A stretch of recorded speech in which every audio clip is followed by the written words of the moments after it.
मैं मंच को नमन करता हूँ। आप सभी को दुबई से अमृत बिसारिया का स्नेह भरा नमस्कार। अमृत प्रवाह अंतर्राष्ट्रीय साहित्यिक एवं सांस्कृतिक मंच दुबई पर आप सभी का स्वागत है। मंच के विचार वाटिका में आज की हमारी मेहमान विश्व में अपना साहित्यिक परचम फहराने वाली महत्वपूर्ण शख्सियत आदरणीय दुर्गा सिन्हा उदार जी हैं। आपका स्वागत, वंदन, अभिनंदन है आदरणीय।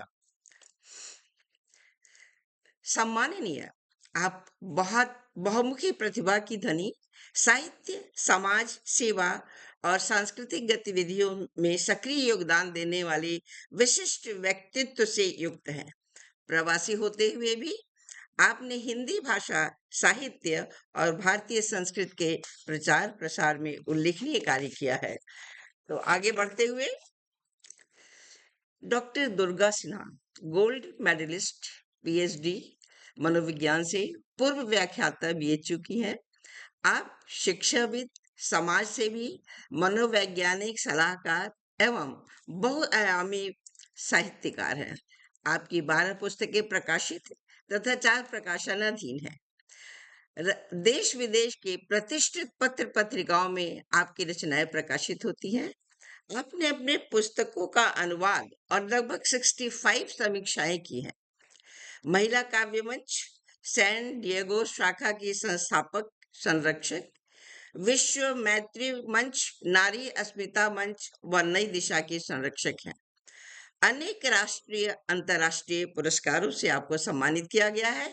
तो आइए ना, आप सभी विचार वाटिका में हम मिलते हैं प्रतिभाशाली माननीय दुर्गा सिन्हा उदार जी से और उन्हीं के द्वारा उनकी प्रतिक्रियाओं के माध्यम से साहित्य की बारीकियों से अवगत होते हैं। आदरणीय दुर्गा सिन्हा जी, विचार वाटिका में आपका अंतर्मन से स्वागत, वंदन, अभिनंदन है। तो हम आगे बहुत बढ़ते बहुत हैं। धन्यवाद। धन्यवाद, बहुत धन्यवाद बहुत आपका। बहुत बहुत स्वागत। और आदरणीय, साहित्य को समाज का दर्पण कहते हैं।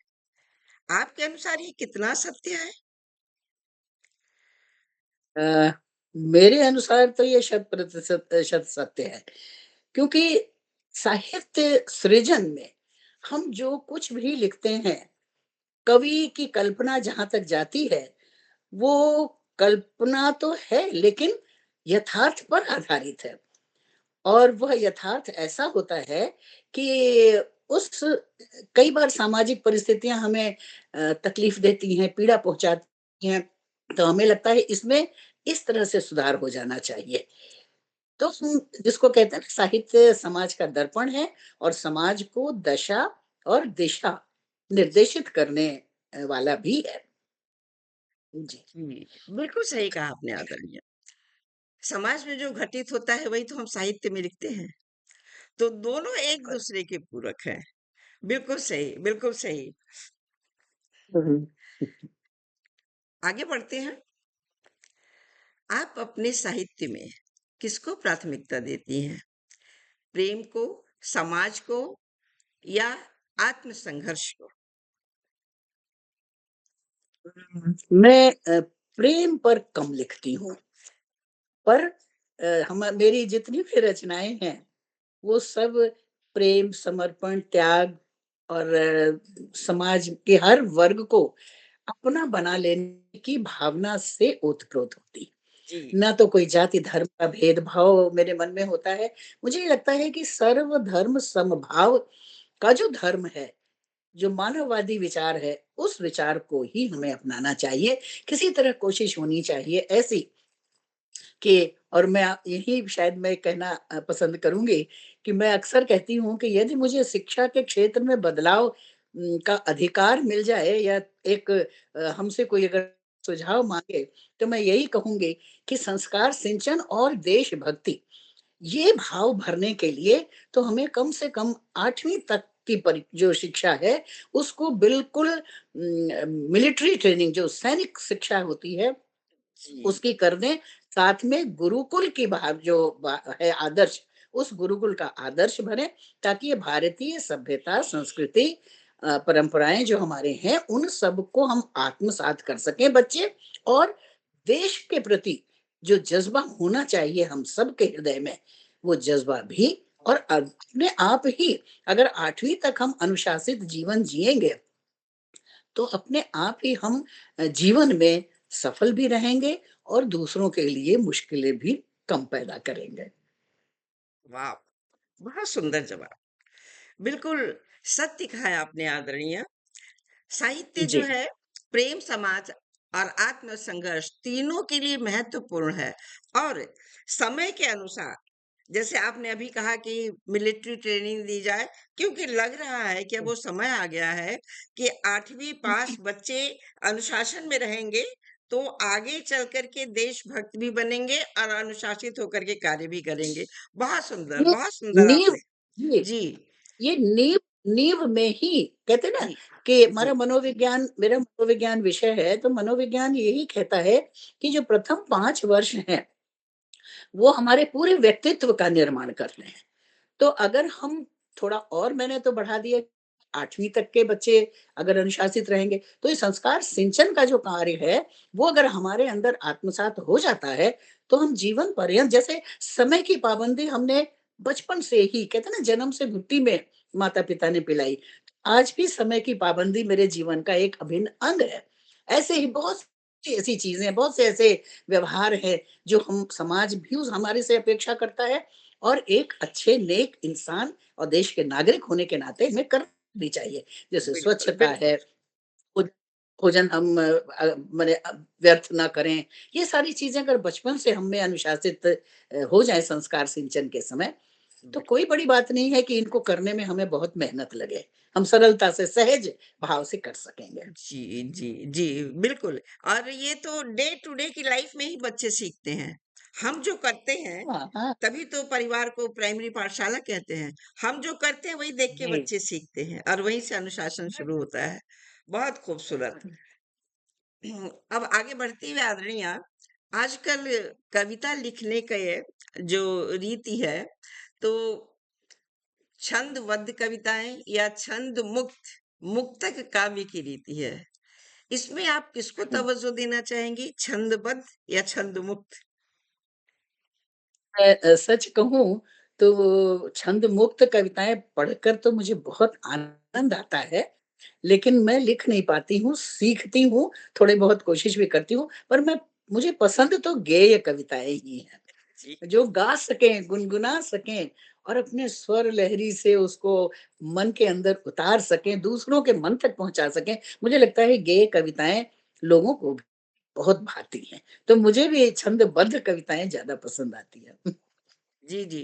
क्योंकि वो एक मन में तरंग पैदा होती है और एक हाँ, संगीत का एटमॉस्फेयर बनता है, म्यूज़िकल एटमॉस्फेयर होता है, जी, जिसे हम गुनगुनाते जी। हैं और उनको गुनगुना कर के आनंदित होते हैं। बिल्कुल, बिल्कुल। जी, जी। हर कवि को प्राकृतिक दृश्य रोमांचित करता है और प्रकृति को देख करके या प्रकृति के द्वारा जो हमें दिखाई पड़ता है या हम जितना प्रकृति का अनुसरण करते हैं वो देख करके हम काफी कुछ लिखते हैं। फिर एक कवि हृदय जी, लिखने को तत्पर हो जाता है। क्या ये सच है? बिल्कुल। देखिए जो घटनाएँ घटती हैं, उन घटनाओं से प्रेरित होकर हम लिखते हैं। प्रकृति की जो सुंदरता है, उस सुंदरता से प्रेरित होकर हम लिखते हैं। ईश्वर ने कैसी सुंदर चित्रकारी की है।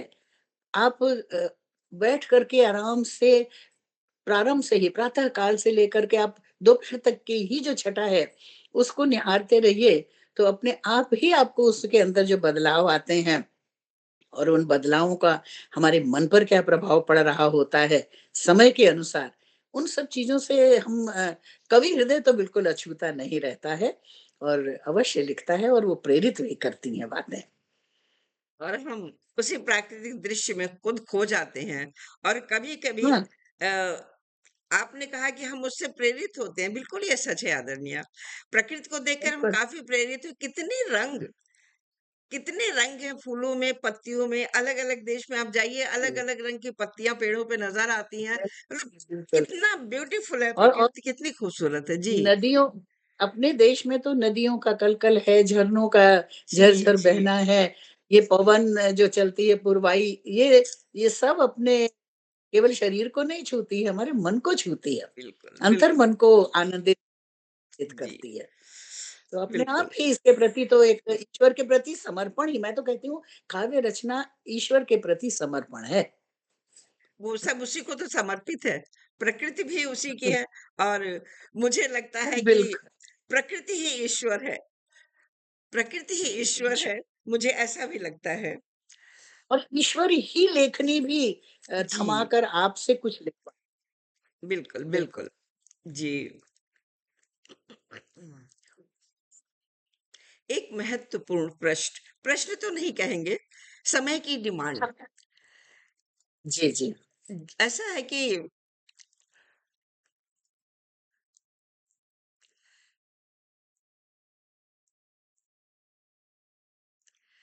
भ्रमण से या किसी साहित्यिक यात्रा से हमारे भाव में अनेक दृश्य परिवर्तित होते हैं। आपको याद होगा बचपन में हम लोग भी भ्रमण पे जाते थे और एजुकेशनल टूर कहा जाता था। जी, जी, जी। एजुकेशनल टूर होता था तो हम अनेक दृश्य चित्रित होते हैं। क्या इससे साहित्य समृद्ध होता है? बिल्कुल, क्योंकि अनुभव ही तो आधार है साहित्य सृजन का। हम जितना व्यापक अनुभव करेंगे, आप 10 देशों में भ्रमण करिए तो 10 देशों की जो विचारधारा है, उनके जीवन जीने का ढंग है, वो सब आप खुद अनुभव करके उसको अपने शब्दों में अभिव्यक्त करेंगे। आपकी अपनी मान्यताएँ अलग हो सकती हैं, हो सकता है कि कोई दूसरा ना भी आपके विचारों को पसंद करे या सोचे कि अरे मेरा अनुभव अलग होगा, आपका अनुभव अलग होगा। और ये अनुभव भी हमारी मनःस्थिति पर निर्भर करता है कि अगर हम बड़े प्रसन्न हैं तो जितनी भी प्रकृति की घटनाएँ हैं और परिस्थितियाँ हैं, दृश्य हैं, वो सब हमारे मन को प्रभावित करती हैं। यदि हम अस्वस्थ हैं या मन से दुखी हैं, तो ये प्रकृति की सुंदरता भी हमको उतनी सुंदर नहीं दिखती है। तो व्यक्ति की मनःस्थिति और परिस्थितियों का और जो वातावरण है, उनके जो दृश्य हैं और अलग-अलग स्थलों के लग जाइए, अपने ही देश में आप भ्रमण करिए, अलग-अलग जगह की अलग-अलग सुंदरता है, अलग-अलग विशेषता है, अलग-अलग वहाँ के रीति-रिवाज और रस्म है। उनको देखकर आपका अनुभव समृद्ध होता है और आपकी रचना धर्मिता के कारण आप जो अभिव्यक्त करते हैं, उससे समाज लाभान्वित होता है क्योंकि हर जगह हर व्यक्ति नहीं जा पाता। लेकिन अगर वो कहीं पर लेख आ गया या कुछ आ गया तो पढ़कर हम वहाँ तक तो पहुँच सकते हैं, कल्पना कर सकते हैं कि हाँ, कैसा दृश्य होगा, कैसे ये आयोजन होंगे, किस तरह के वहाँ की प्रसन्नता का आधार है, कैसे प्रकृति में परिवर्तन आता है। अब वो पेड़ों के रंगों का जो परिवर्तन अब मौसम के अनुरूप हो रहे हैं देश-विदेश में, हम उसको व्यक्तिगत रूप से भले ही ना देख पाएँ, लेकिन यदि आपने उसको चित्रित किया है, तो हम कल्पना करके उसका आनंद तो ले सकते हैं। तो भ्रमण बहुत यायावरी तो मुझे लगता है कि सबसे महत्वपूर्ण शिक्षण का आधार है। सिखाता है वो, जीवन अ, की घटनाएँ हमको बहुत कुछ सिखाती हैं। जीने का तरीका सिखाता है, सोचने का तरीका सिखाता है और काफ़ी बिल्कुल, कुछ बिल्कुल, उससे सीखते हैं, जो हम सभी को पसंद भी आता है। शायद ही कहीं कुछ बिल होगा या अपनी मनोस्थिति हमारी जैसी हो, उसका असर पड़ सकता है कि यदि हम बहुत परेशान हैं, तो हो सकता है प्रकृति हमें उतने कुछ समय के लिए आकर्षित ना करे, लेकिन उसके थोड़ी देर बाद ही वो हमें बिल्कुल। आकर्षित करती है। बहुत सुंदर जवाब दिया आपने आदरणीय। जी, मुझे तो ये लगता है कि भ्रमण की कल्पना या आयोजन कि हाँ, अगले हफ्ते हमको यहाँ जाना है 4 दिन के लिए, 2 दिन के लिए, तो वो उसकी पूर्व तैयारी और वहाँ के आनंद का जो एक कहते हैं ना अनुभव, लंबे समय तक कम से कम हफ्ते 10 दिन तक तो अपने मन को प्रफुल्लित ही रखता है। तो भ्रमण का तो जीवन में बहुत, बहुत महत्व है और मैं यही कहती हूँ हर किसी को स्थायी बिल्कुल बैठ नहीं जाना चाहिए निष्क्रिय सा होकर के, भ्रमण करते रहना चाहिए, जहाँ मौका मिले, जहाँ अवसर मिले, ज़रूर जाना चाहिए। जी, इतने सुंदर-सुंदर दृश्य देखने को मिलते हैं, वो भ्रमण करके ही तो मिलेंगे और बिल्कुल, आपको एक उदाहरण बताऊँ, पहले इंडिया में सुनते थे कि बॉम्बे में बारिश बहुत होती है। कि बम्बई की जी। बरसात का क्या है एतबार। लेकिन जब मैं लंदन गई, भ्रमण ही सोचिए आप, लंदन जब मैं गई तो वहाँ हाँ, की बारिश, वहाँ तो शायद बारिश रुकती ही नहीं है।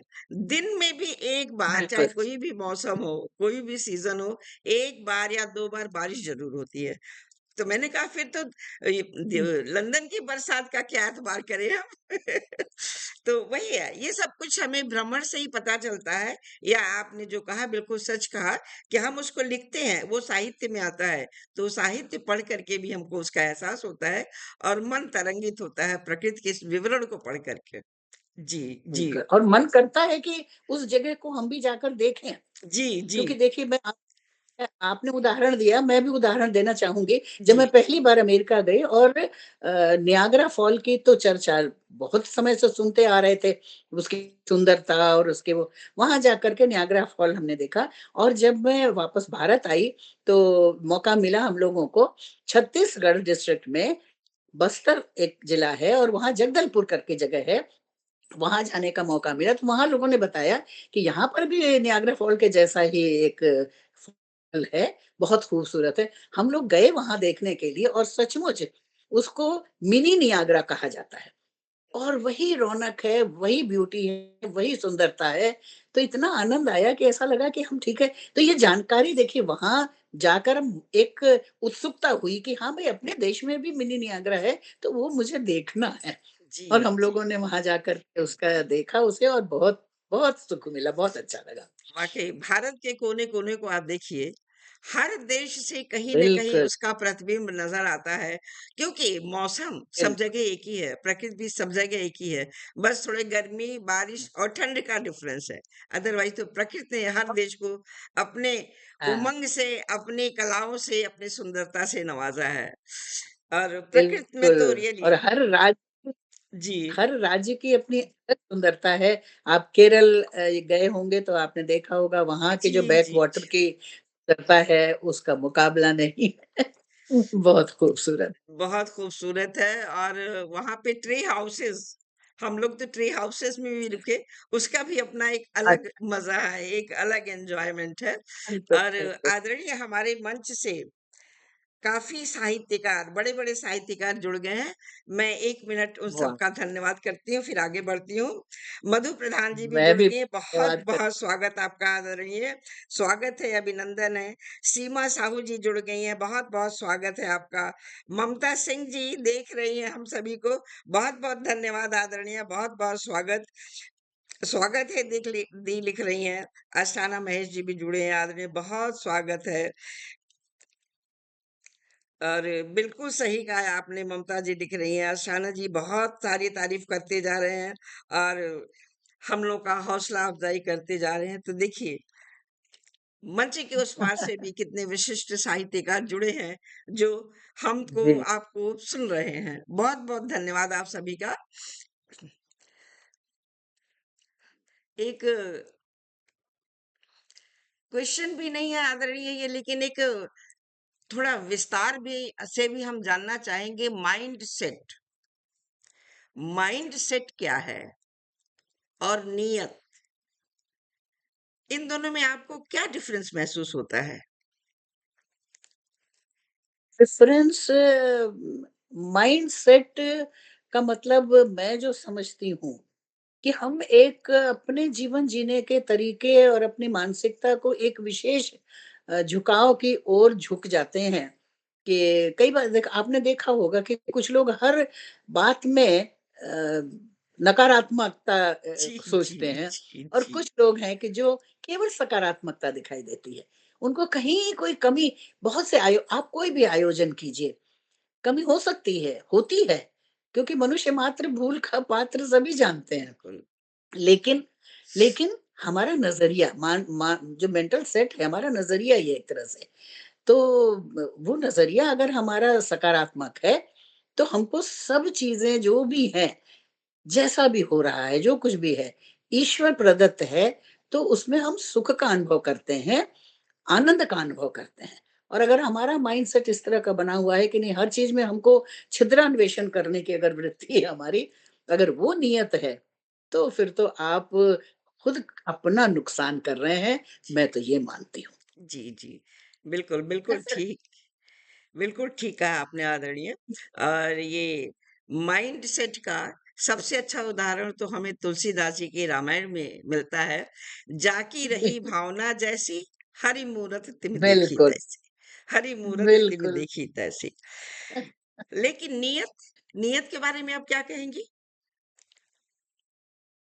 नियत भी हमारा एक तरह से वो माइंडसेट को ही सूचित करता है कि हमारी नियत क्या है। मतलब नियत में खोट है कि नियत में सबके प्रति एक क्या कहते हैं आदर का भाव है, सम्मान का भाव है। और सबसे पहले तो हमें अपने प्रति उस माइंडसेट को देखना होगा कि हमारा हमारे प्रति क्या विचार है। जी, जी, क्योंकि ये जितनी भी चीज़ें हमको दिखती है ना, जहाँ पर भी कहीं गलत दिखता है या कुछ दिखता है, तो वो मैं ये मानती हूँ कि यदि हमने अपने आप को सही पहचाना, स्व की पहचान बहुत ज़रूरी है। जी, और स्व की पहचान को मैं और वस्तुनिष्ठ पहचान और वो मैं यही कहती हूँ कि अगर हमारी कोई कमज़ोरी है, कोई कमी है, जैसे मैं एक सिंपल सरल सा उदाहरण देती हूँ कि अगर मैं 3 बजे सवेरे, 4 बजे सवेरे नहीं उठ सकती, तो ये कमज़ोरी कह सकते हैं आप। क्योंकि जो उठते हैं 4 बजे वो तो कहेंगे कि भई ये तो बहुत गलत है और भारतीय सभ्यता संस्कृति के हिसाब से भी गलत है। लेकिन अगर कोई नहीं उठ पाता है, मान लो मैं ही अपना ही उदाहरण देती हूँ, मैं नहीं उठती हूँ, मैं 8 बजे उठूँ या 7 बजे उठूँ, तो मुझे लगता है कि जैसे-जैसे परिस्थिति में परिवर्तन आता है, जब हम 3 बजे, 4 बजे उठा करते थे, हमारे पुराने लोग, दादा परदादा लोग, तो उसमें बिजली का प्रवाह तो था नहीं। अब तो जी, 24 घंटे उजाला है, तो 24 घंटे हम 12 बजे रात तक अभी आप भी सृजन करते हैं, तो आपको भी मालूम है कि जब तक कलम चल रही है तब तक नींद नहीं आती है। जी, हम जी, ये जी। दिन देखते न आप हैं देखते हैं, तो बिल्कुल।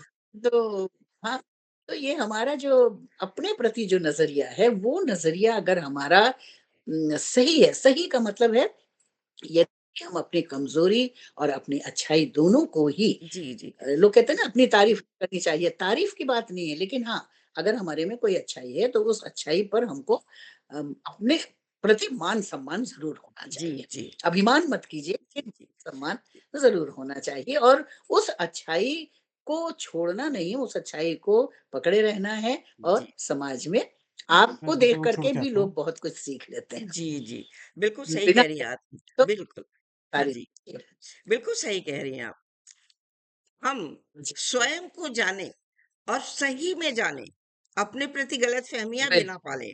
बिल्कुल सही कह रही हैं आप। स्वयं को जान कर के ही फिर हम दूसरे को जानें। क्योंकि माइंडसेट आपका वो सकारात्मक, नकारात्मक दोनों हो सकता है ना? हम बिल्कुल। किसी बात को उसी बात को कोई गलत समझ सकता है, उसी बात को कोई सही समझ सकता है, जबकि बात वहीं पे स्टैंड करता है, बात वही है, लेकिन देखने बिल्कुल, का नज़रिया है ये बिल माइंडसेट हो गया।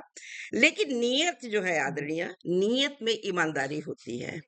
नीयत हमारे ये वैदिक युग बिल्कुल, से जुड़ा हुआ है, हाँ, वो हमारे अंतरात्मा हाँ, की आवाज़ है और शायद अंतरात्मा बिल्कुल, की आवाज़ सच ही बोलती है, उसे यदि दबा ना दिया जाए तो। हाँ, कहते हैं ना मैं वही जी, ए खोट नहीं होती। अब देखिए, जो आत्म-अवलोकन है, उसमें भी हम हमारी नीयत अगर साफ नहीं है, तो हम जानते हुए भी कि हमारी ये कमज़ोरी है, हम उसको अच्छाई के रूप में अ, आगे ज़ाहिर करते रहेंगे। बिल्कुल, तो ये बिल्कुल। हमारी नीयत सही नहीं है। इसीलिए मैंने कहा कि स्व-पहचान जी, होनी चाहिए और पहचान के प्रति हमारी नीयत भी सही होनी चाहिए। बिल्कुल, बिल्कुल, बिल्कुल। माइंडसेट सही होना चाहिए और नियत हमारी माइंडसेट सही हो तो नियत तो सही शुद्ध होती हो, ही है। बिल्कुल सही कहा आदरणीय शुद्ध आपने, जी, बिल्कुल, बिल बिल्कुल। बिल ये दोनों एक-दूसरे के पूरक हैं। जी, पूरक है। जी, जी।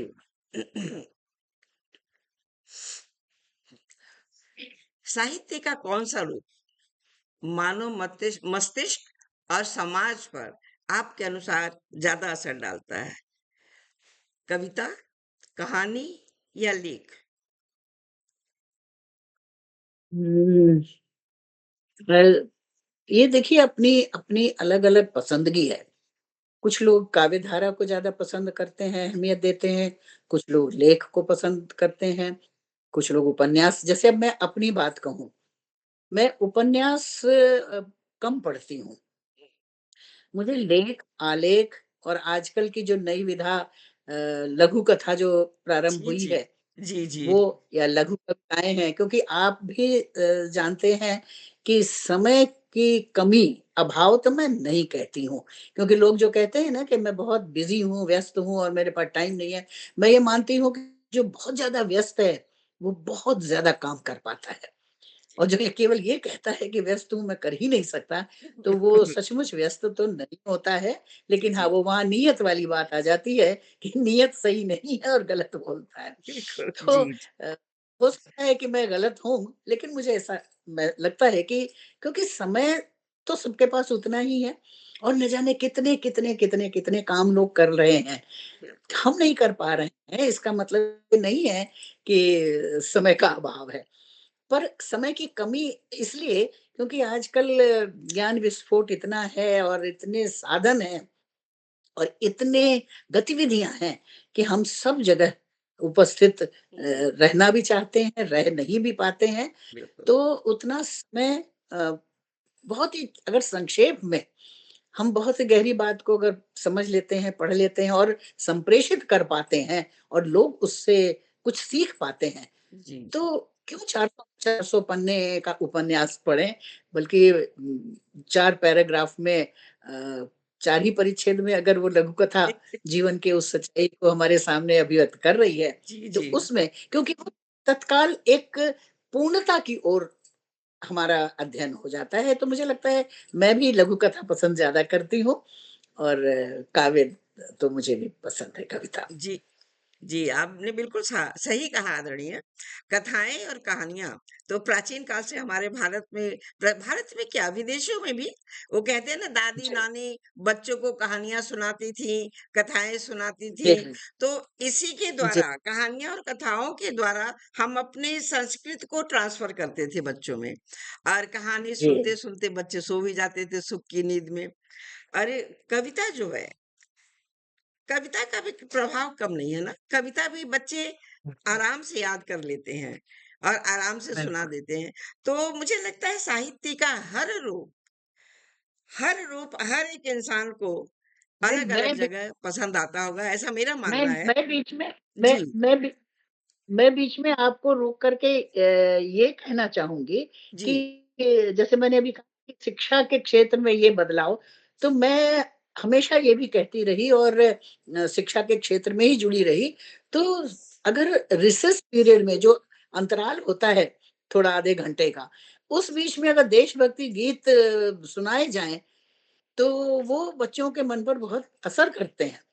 तो गीत हम सुना सकते हैं। कुछ ऐसी चीज़ें हैं जिनको कि हम सुना करके और लोगों तक प्रतिदिन प्रभाव डाल सकते हैं। लेकिन ये लंबी कहानियाँ वग़ैरह तो रोज़ हम ना बोल सकते हैं, ना सुना सकते हैं। इसलिए गीत जो है, वो जीवन परिवर्तन के लिए, जीवन की सार्थकता के लिए और जीवन को सचमुच अच्छे ढंग से जीने के लिए बहुत सशक्त माध्यम है। संक्षेप में लयबद्ध होकर के हमारे सामने जब उपस्थित होता है, प्रस्तुत होता है, तो हम प्रभावित हुए बिना नहीं रहते। जी, जी। बिल्कुल, बिल्कुल सही कह रही हैं आदरणीय।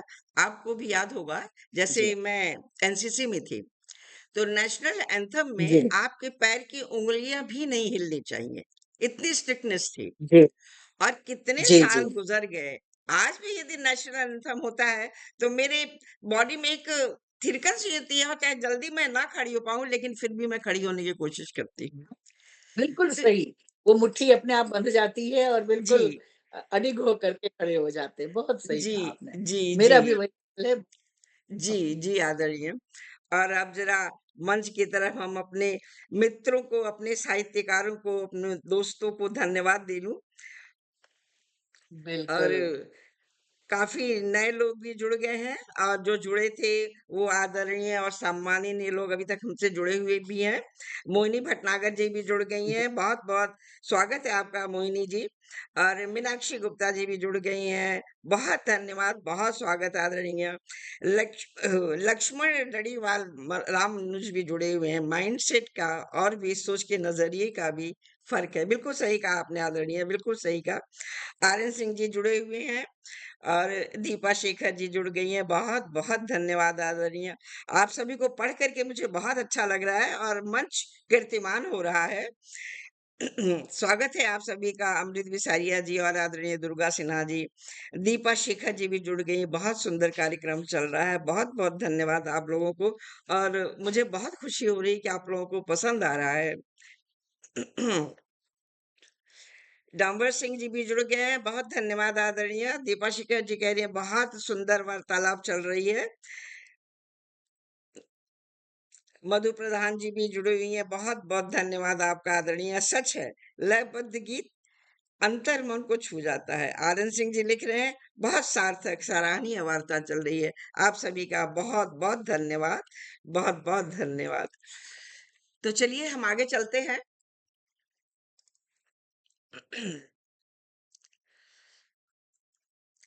अभी हम साहित्य की बात कर रहे थे आदरणीय। तो आप समाज को या आजकल के नए कलाकारों को, नए साहित्यकारों को साहित्य के लिए क्या संदेश देना चाहेंगी?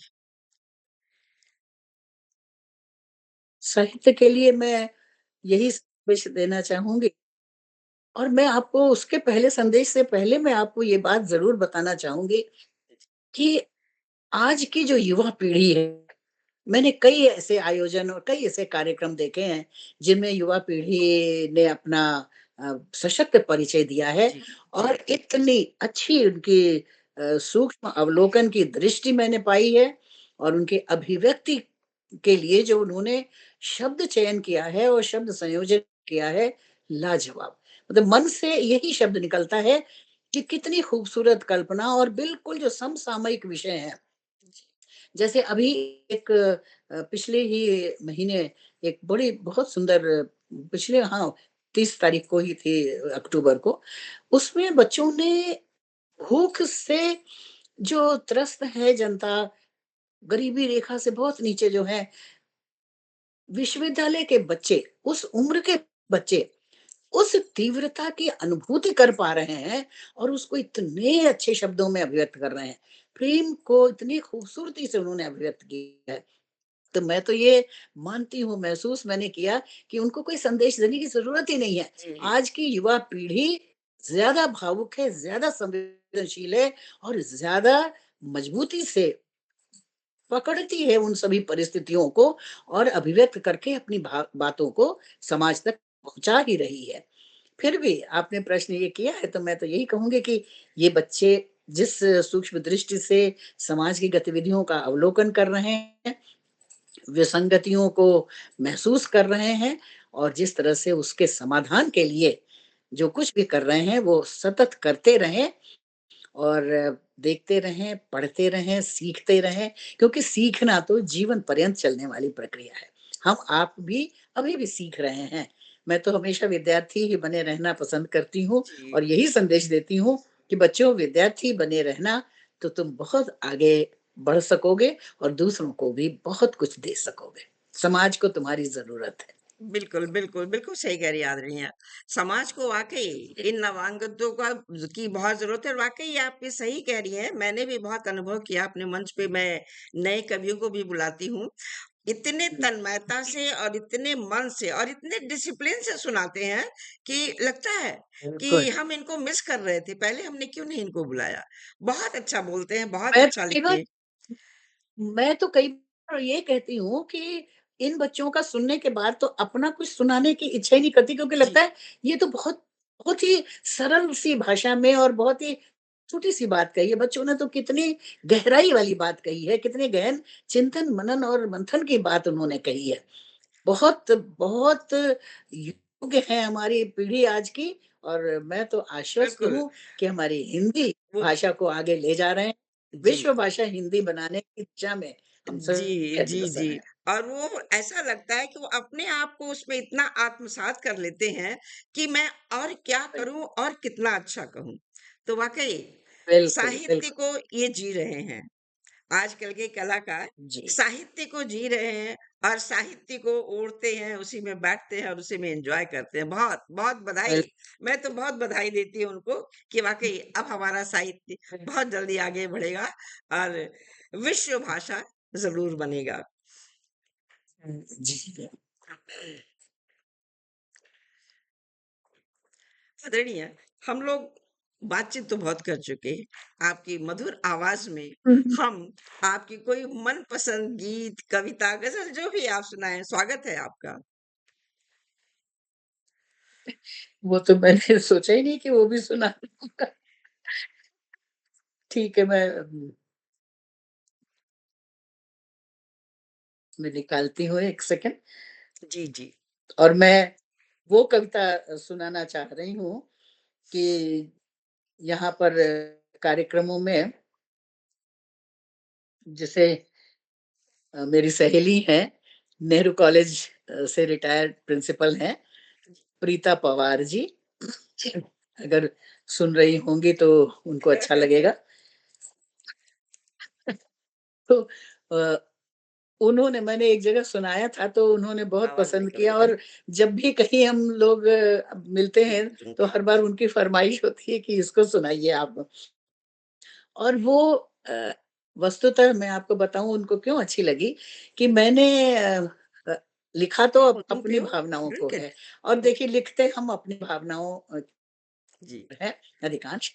और मैंने ये संदेश देना चाहा है उसमें कि आज की जो युवा पीढ़ी जिसकी मैं इतनी तारीफ़ कर रही थी अभी, पर आज की युवा पीढ़ी भी कई बार माता-पिता को बिल्कुल कहते हैं ना, दरकिनार कर देती है कि भई अब आप 60 वर्ष के हो गए, 70 वर्ष के हो गए, अब आपको कोई उम्मीद नहीं रखनी चाहिए, अब आप भजन-कीर्तन करिए और चुपके से एकांत में बैठे रहिए। मेरे दोस्त यार आएँ और पार्टी-वार्टी चल रही हो तो आप कृपया आगे ना आएँ, क्योंकि पता नहीं आप क्या बोल देंगे, कैसे बोल देंगे, अच्छी तरह नहीं बोलेंगे। बहुत सी चीज़ों मैंने जो अनुभव किया अपने काउंसलिंग के "ऐसा दौरान पियो बेटा, मनोवैज्ञानिक पियो, सलाहकार के ड्रिंक रूप इट।" में कहीं-कहीं कुछ-कुछ परिस्थितियाँ जो भी देखी, सुनी, लोगों के द्वारा महसूस की। तो मैंने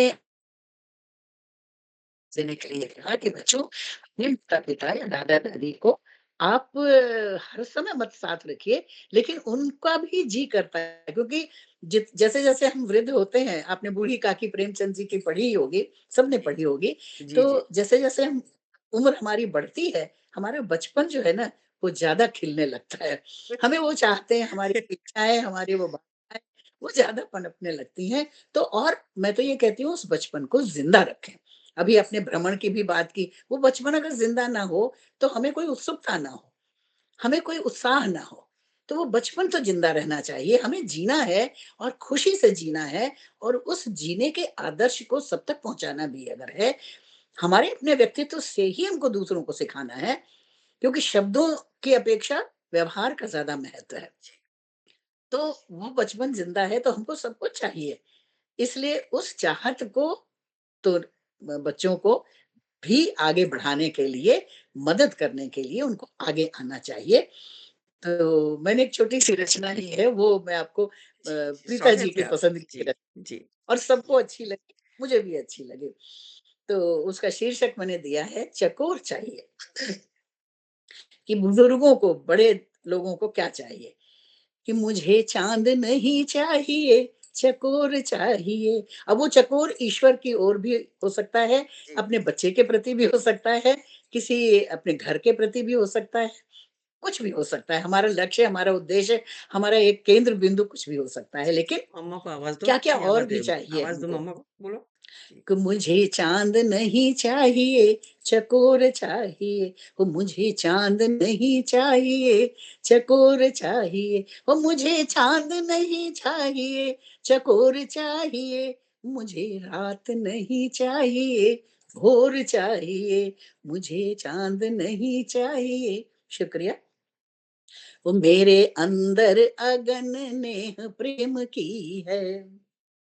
मेरे अंदर अगन नेह प्रेम की है ओ मेरे अंदर अगन नेह प्रेम की है मुझे शांति नहीं चाहिए शोर चाहिए ओ मुझे चांद नहीं चाहिए चक मैं भी डीजे सुनना पसंद करती हूँ मुझे चांद नहीं चाहिए चकोर चाहिए वो मेरा मन पाखी बहकाता है मेरा मन पाखी बहकाता है, हो मेरा मन पाखी बहकाता है, मुझे ऊँचे नभ का छोर चाहिए, मुझे चाँद नहीं चाहिए, चकोर चाहिए। ओ अनगिन राहें, अनगिन चाहें, अनगिन राहें, अनगिन चाहें, ओ अनगिन राहें, अनगिन चाहें, चाहत के लिए मन किशोर चाहिए, ओ मुझे चाँद नहीं चाहिए, चकोर चाहिए। और अंतिम बंद है, जीवन बीता है उदार रहकर, जीवन बीता है उदार रहकर, जीवन बीता है उदार रहकर, अब मन थोड़ा-सा कठोर चाहिए, ओ मुझे चाँद नहीं चाहिए, चकोर चाहिए, ओ मुझे चाँद नहीं चाहिए, चकोर चाहिए, मुझे रात नहीं चाहिए, भोर चाहिए, मुझे शांति नहीं चाहिए, शोर चाहिए, ओ मुझे ऊँचे नभ का छोर चाहिए, अब मन थोड़ा-सा कठोर चाहिए। तो कठोर चाहिए मतलब अब हम इस उम्र में ना भी कहना सीखें और अपनी बात मनवाना भी सीख लें, थोड़ी जी, कठोरता भी चाहिए। जी, हर जगह हम सरेंडर जी, ना कर दें, हर जगह कि जी। तुम कहते हो तो हम घर में बैठे रहते हैं, नहीं, हमको ये पसंद है, हमको ये लाके दो, ये भी चाहिए। जी, जी, जी। बहुत सुंदर, अद्भुत, अद्भुत पंक्तियाँ, चाँद नहीं चाहिए, चकोर चाहिए और एक माहौल देखिए, कितना खुशनुमा माहौल बन गया। तो म्यूज़िक या संगीत या गीत एटमॉस्फियर को जी, कितना जी, खुशनुमा बना देती है। जी, आदरणीय हम आगे बढ़ते हैं और एक महत्वपूर्ण बात आपसे जानना चाहते हैं। जी, आपने देह दान द्वारा मानव सेवा का संकल्प लिया है। इसे ज़रा हमें जी। बताइए आदरणीय, इस पर प्रकाश डालिए। अ, मैं प्रायः मुझे लगता था कि जैसे लोग रक्तदान करते हैं, नेत्रदान के लिए तो बहुत बार सुना और देखा लोगों को उसके लिए संकल्प लेते हुए। और फिर जो जैसे घटनाएँ घटती हैं, दुर्घटनाएँ होती हैं, कहीं कोई तकलीफ़ होती है, पता चलता है कि अ, ठीक है, रक्त भी मिल जाता है, सब मिल जाता है, पर जो जले हुए होते हैं लोग, उनके लिए स्किन नहीं मिल पाती है, त्वचा नहीं मिल पाती है, हड्डियाँ भी नहीं मिल पाती हैं। तो बहुत दिनों से मन में था कि पर यही लगता था कि अभी जब तक नौकरी कर रहे हैं, तब तक तो कुछ नहीं कर पाए। रिटायरमेंट के बाद हम लोगों ने यही मन में विचार किया कि समाज से हमको बहुत कुछ मिला है। ईश्वर ने इतना दिया है जितने की शायद हमारी योग्यता नहीं, क्षमता नहीं, हमने उतना अथक परिश्रम भी नहीं किया, फिर भी ईश्वर ने वरदान स्वरूप बहुत कुछ दिया है हमें। हमें समाज को लौटाना है, ठीक है। विद्या दान दिया शिक्षक के रूप में, समय दान दिया मनोवैज्ञानिक सलाहकार के रूप में, पर अब इस शरीर में अगर कोई अंग हमारा काम आ सकता है, जीवन दान दे सकता है किसी को, तो क्यों ना हम इस दिशा में भी पहल करें। तो उसके बाद हम लोग यहाँ फरीदाबाद में जब मैं रह रही थी, तो हम एक मेडिकल कॉलेज में इसी बात पर एक चर्चा विचारणा और एक कार्यक्रम आयोजित किया गया था। तो उसमें हर फ़ील्ड के, हर क्षेत्र के जो निष्णात डॉक्टर थे, वो आए थे और उन्होंने अपने-अपने तरीके से सारा समझाया। फिर हम लोगों को लगा कि भई केवल बॉडी डोनेट ही नहीं करना है, हमें अंगदान करके इसको कॉलेज को दे देना है ताकि वो इसको अध्ययन करें। जो भी अंग हमारे यूज़ उन्होंने बताया किस तरह से कि हड्डियाँ जो हैं हमारी कैसे छोटी-छोटी हड्डियाँ भी काम आती हैं और लोगों को जीवन दान मिलता है। तो जीवन दान मिले लोगों को इस उद्देश्य से अ, मन में आया कि विचार कि हम देहदान करें और हमने संकल्प लिया देहदान का और ईश्वर से अब यही प्रार्थना है कि इस तरह से कुछ तो अंग हमारे ऐसे स्वस्थ रखे जी, कि जिससे हम किसी के जीवन को बचा सकें। जी, जी, बहुत और सुंदर। मैं तो ये आपके इतने बड़े मंच से तो यही संदेश देना चाहूँगी हर एक को कि सचमुच इस दिशा में हम सबको अ, अग्रसर होना चाहिए, क्योंकि ये महायज्ञ है, ये महादान है, सबसे बड़ा महादान है। जी, वाक़ई महादान है, महायज्ञ है। बिल्कुल सही आदरणीय। जी, और हम अपना शरीर या अंग दान करते हैं तो चिकित्सा में भी शिक्षा उससे मिलती है और शोध होता है और बिल्कुल। ज़रूरतमंद को उनको और अंग अगर मिलता है। अगर जी, अगर आप अनुमति दें तो गीत भी मैंने बहुत से लिखे हैं, यहाँ पत्रिका भी है, छपती है, उसमें भी मेरे विचार छप प्रकाशित होते हैं। पर मैं 4 पंक्तियाँ ज़रूर कहना चाहूँगी, ताकि जो सुन रहे हैं वो भी लोगों को बताएँ, उन पर भी असर पड़ेगा। जी, मैं ये जी। कहती हूँ कि दान दे ज़िंदगी को बचा लीजिए, दान दे ज़िंदगी को बचा लीजिए, अपने जीवन से जीवन नया दीजिए। आज है ज़िंदगी, कल रहे ना रहे, कल का अगले पल का क्या भरोसा। आज है ज़िंदगी, कल रहे ना रहे, आज ही अपना जीवन सजा लीजिए, आज ही अपना जीवन सजा लीजिए। तो दान बहुत देकर सुंदर भी ख़्याल। बहुत बिल्कुल। जी, बहुत सुंदर ख़्याल है और वाक़ई मरने के बाद तो कुछ भी रहता ही नहीं है। तो हम क्यों हाँ, ना अपने अंग का दान करके और को देश की भलाई, जनता की भलाई, मानवता की भलाई करें और हमें बिल्कुल, भी बिल्कुल, मेंटल पीस बहुत मिले।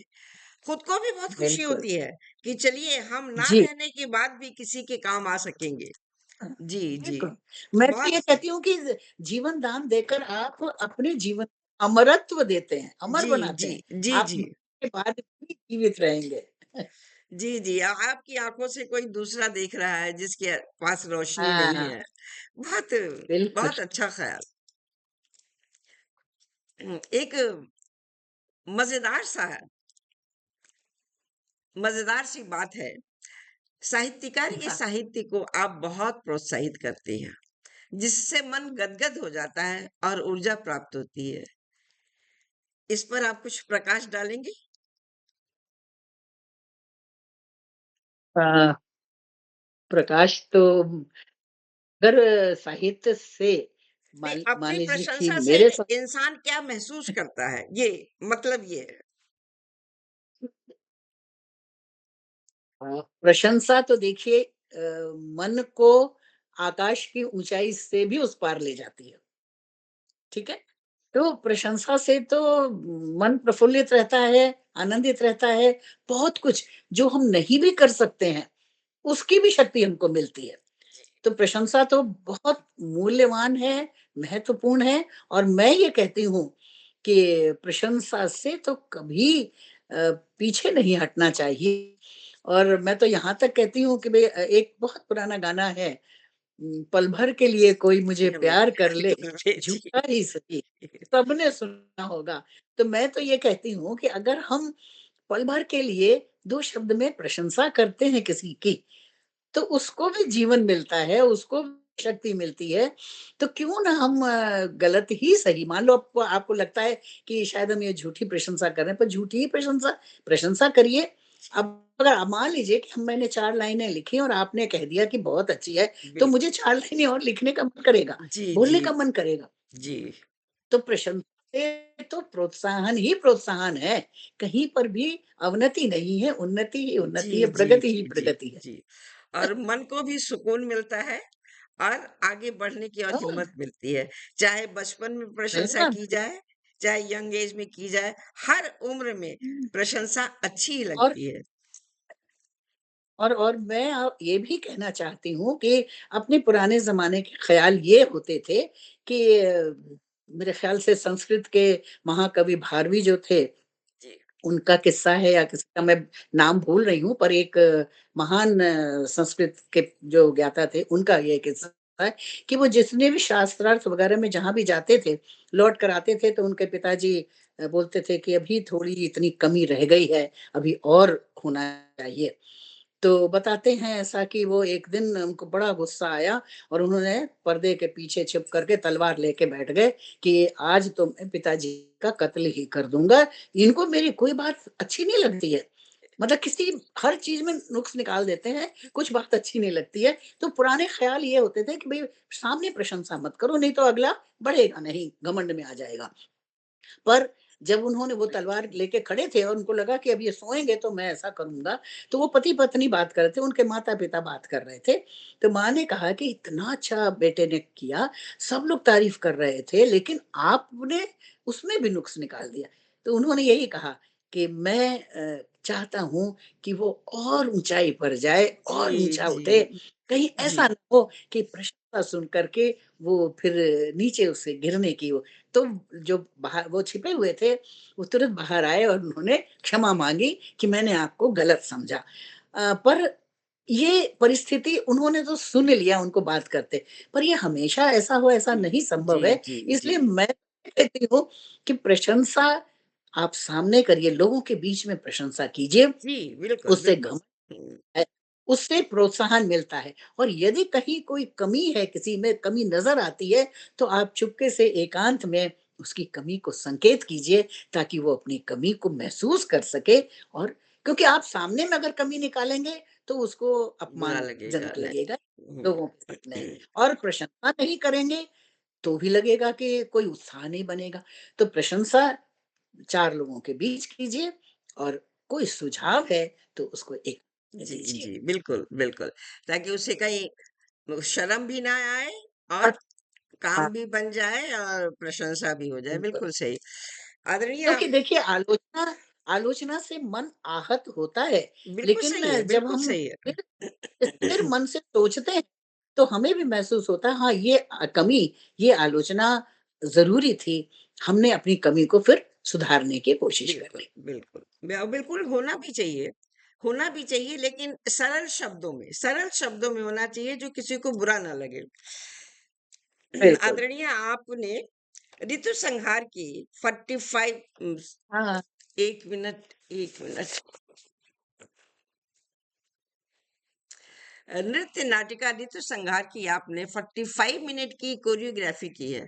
इस पर कुछ प्रकाश ज डालिएगा आदरणीय। हाँ। जी, जी, जी। समय ये भी थोड़ा तेज़ी से बढ़ रहा कालिदास है। जी। बिल जी, जी। कालिदास जी का है ये ऋतु संहार, जिसमें उन्होंने षड ऋतु वर्णन बहुत ही खूबसूरती से किया है, और संस्कृत के उनके श्लोक हैं। तो 1967 में हमारे बनारस हिंदू यूनिवर्सिटी में उस समय मैं थी, और पीएचडी कर रही थी मैं उस समय। तो वहाँ गोल्डन जुबली मनाई गई, उनकी स्वर्ण जयंती थी, तो उसमें स्पर्धा में हम लोगों ने भाग लिया था, तो कोरियोग्राफ करके मैं और मेरी एक फ्रेंड थी, हम दोनों ने प्रस्तुति दी थी। और मुझे खुशी हो रही है, आपने याद दिलाया, पुरानी स्मृतियाँ ताज़ी हो गई। और वो हम प्रथम पुरस्कार हम लोगों को मिला था, उसमें हमें हमारी माने कोरियोग्राफी थी, बहुत खूबसूरती से किया। उसके बाद जब 1970 में पीएचडी डिग्री लेने के बाद, जब मैं 1970 में बीएचयू में ही कॉलेज में लेक्चरर बनी मनोविज्ञान की, तो उसके बाद वहाँ पर एनुअल फंक्शन में मैंने फिर से उसको अपने स्टूडेंट्स के माध्यम से उसको कोरियोग्राफ करके प्रस्तुत किया, और वो भी बहुत सराहनीय रहा। कहते हैं ना, वंस मोर करके लगभग 3 बार उसको बार-बार प्रस्तुति उसकी हुई। और मेरे जो गुरुजी थे, आज वो इस दुनिया में नहीं है, लेकिन मैं यही कहती हूँ कि उनके शब्द मेरे जीवन में बहुत प्रेरणा, और बहुत मेरे लिए सबसे ज़्यादा महत्वपूर्ण सम्मान उनके शब्द ही थे। उनके शब्द यही थे कि इतनी अच्छी कोरियोग्राफी मैं नहीं कर सकता था जितना तुमने किया है। और उन्होंने अपना वाद्य यंत्र, रिहर्सल उन्होंने देखा आकर, तो उन्होंने अपना वाद्य यंत्र मुझे थमाया, बोले आज तक मैंने किसी को नहीं दिया है, पर तुम इसकी हकदार हो। अरे ये वाह! मेरे लिए इस जीवन में बहुत बड़े सम जी, जी, कितनी प्रसन्नता हुई होगी, कितनी खुशी हुई होगी आपको। बिल्कुल। वाक़ई तारीफ़ अच्छा काम हम करें और तारीफ़ मिले, तो बहुत अच्छा लगता है, जी। मन प्रसन्न होता है। बिल्कुल सही आदरणीय और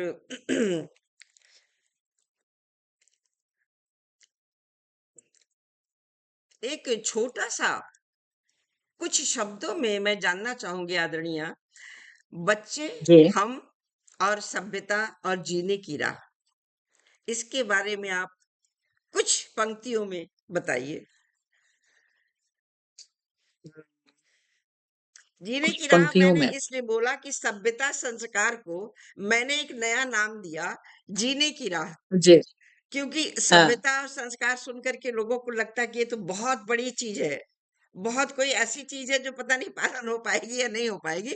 तो जीने की राह, बस इस पे आप क्या कहेंगी? हाँ, अ, बस मैं तो यही कहना चाहूँगी कि सचमुच संस्कार सिंचन तो माता-पिता से हमें बचपन से जो मिलता है, प्राप्त होता है, वो जो उदाहरण प्रस्तुत करते हैं, उसको हम जिस तरह से आत्मसात करते हैं, जिस तरह हमारे सामने प्रस्तुति होती है और हमको जिस तरह का माहौल मिलता है, हम माने उसको आत्मसात करते हैं, वही हमारे जीने की राह होती है। जी, जी, बिल्कुल सही। और बाद के अनुभव भी हमारे जीवन को प्रभावित करते हैं। ऐसा नहीं है कि कई बार ऐसा भी होता है कि जो पुराने संस्कार हमारे मन पर पड़े हुए हैं, उनमें हम थोड़ा खुद ही बदलाव भी लाने की कोशिश करते हैं जी। कि हम और अच्छा भी कर पाते हैं और कई बार होता है कि हम जिसको कहते हैं ना गलत संगति और अच्छी संगति, जी। तो उस दिशा में हमारे अपने सोचने की, समझने की सामर्थ्य पर निर्भर करता है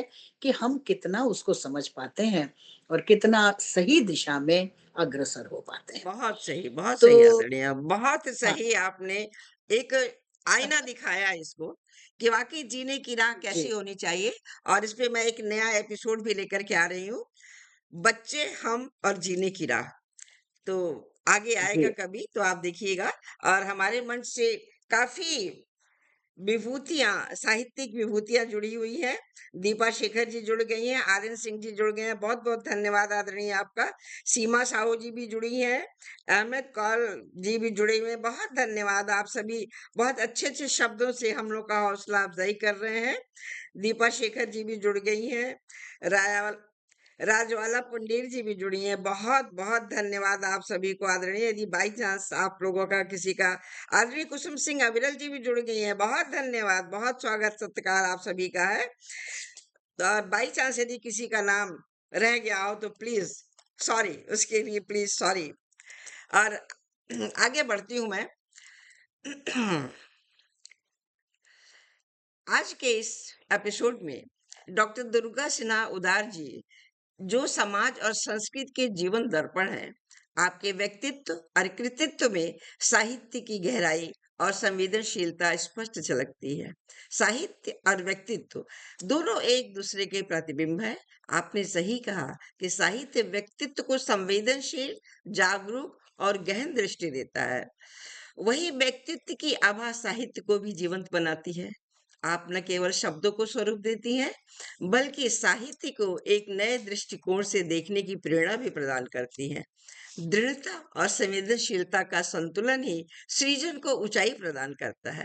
प्रकृति और यात्राएं कवि हृदय को प्रेरित प्रेरणा देती हैं, जिससे शब्दों में जीवन के रंग उतर आते हैं। आपके अनुसार साहित्य साधना आत्मा को शांति देती है और एकाकीपन को दूर करने का माध्यम बनाती है। ये हम सभी साहित्यकार महसूस भी करते हैं। अंततः नियत और माइंडसेट ही तय करते हैं कि साहित्य और जीवन को किस दिशा में मोड़ा जाए। साहित्य से व्यक्तित्व और व्यक्तित्व से साहित्य समृद्ध होता है, और यही सत्य है। ऐसे साहित्यकारों का सानिध्य हमारे लिए गर्व और प्रेरणा का विषय है, जो साहित्य और समाज दोनों को समृद्ध करते हैं। बहुत बहुत धन्यवाद आपको मेरे मन से साहित्य को एक नवीन कलेवर प्रदान करने के लिए आदरणीय। आपकी वाणी में विचारों की गहराई, संवेदना की उष्मा और साहित्यिक सौंदर्य का अद्भुत संगम दिखाई पड़ता है। विचार वाटिका में आपके साथ आज की परिचर्चा केवल शब्दों का आदान प्रदान नहीं, बल्कि मन से मन के मिलन का माध्यम बन गया। बहुत बहुत धन्यवाद आदरणीय। और आगे बढ़ के हम और फिर। आपने अम अमृता अमृता जी आपने जो कहा ना बच्चे हम और मतलब तो उस पर मैं 4 अगर आप 1 मिनट का समय दें, नहीं नहीं, तो एक समय की छोटी-सी बात नहीं संदेश आदरणीय, समय की बात नहीं है, ये ऐप ही अपने आप बंद हो जाएगा। ये ऐप, बंद हो हाँ, ये अपने आप बंद हो जाएगा, इसीलिए नहीं, शायद जी जी। आ आ आधे सेकंड में मैं यही कहती हूँ, अपने ज़मीर को ज़िंदा रखिए, जी है ना? जी, बिल्कुल अपने ज बिक बिल्कुल। हर कोई बिकता है। आज के युग में बिकने वाले और खरीदने वाले बहुत हैं, लेकिन बिकना नहीं है, अपने को गिरना नहीं है, झुकना नहीं है, अपने ज़मीर को ज़िंदा रखें अगर बच्चे, और वो हमें सिखाना है। बिल्कुल, बिल्कुल, हम बिल्कुल। अपने उदाहरण से है, तो ये एक बहुत ही सुंदर उदाहरण और बहुत सुंदर समाज की व्यवस्था हो सकेगी, रचना हो सकेगी। जी, जी। बिल्कुल, बिल्कुल सही कहा आदरणीय आपने और हुँ, इस गहन दृष्टि रखने का माध्यम भी बताया आपने। आपके अनुभव, है। पुरस्कार और दृष्टिकोण साहित्य प्रेमियों के लिए प्रेरणा का स्रोत है। आपके मार्गदर्शन से यह मंच विचारों की समृद्ध दिशा में अग्रसर हुआ है। आप आगे हम फिर मिलते हैं किसी ऐसे ही किरदार के साथ हुँ, विचार वाटिका के।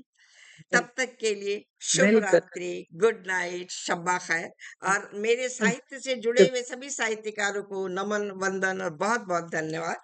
फिर मिलेंगे आप सबसे, फिर जो मिलेंगे। लोग जो लोग सुन जो सुन रहे हैं उनको धन्यवाद बहुत-बहुत।